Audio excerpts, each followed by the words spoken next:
جنرال مصطفى جعبار بروسكا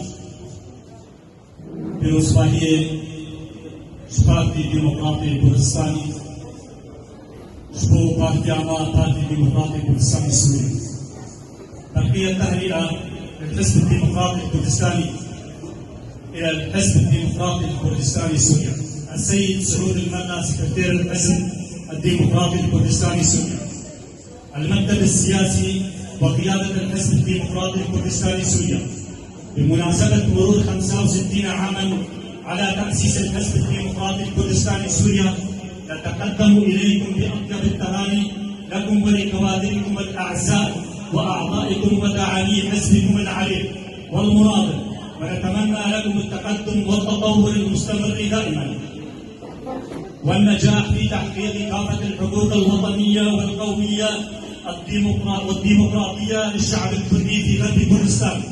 كان الحزب الديمقراطي الكردستاني أول حزب سياسي كردي تأسس في كردستان سوريا قبل 65 عاما، أحد أهم محطات النضال السياسي المنظم في سوريا لتنظيم الجهود والقدرات وتوجيه الشعب لنيل حقوق ومطالب الشعب الكردي في سوريا.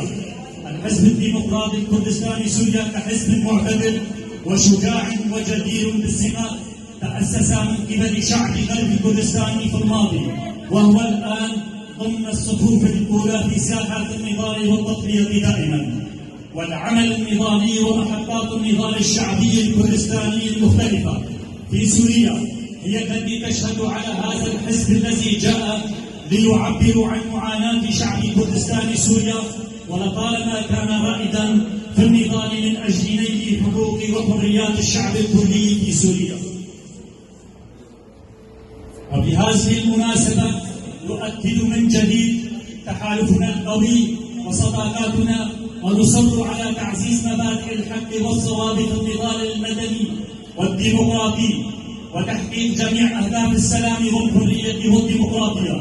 ونهنئ الحزب الديمقراطي الكردستاني سوريا في الذكرى 65 لتأسيسه، ونحن على يقين بأن العقبات التي تعترض النضال من أجل الحركة مؤقتة، وأن النضال الحقيقي سيستمر في نهاية المطاف للأحزاب الأصيلة والجماهيرية، والاستمرارية المثمرة ستبقى لنضالكم المدني والديمقراطي. بالنجاح والتوفيق. المكتب السياسي للحزب الديمقراطي الكردستاني 14 حزيران 2022.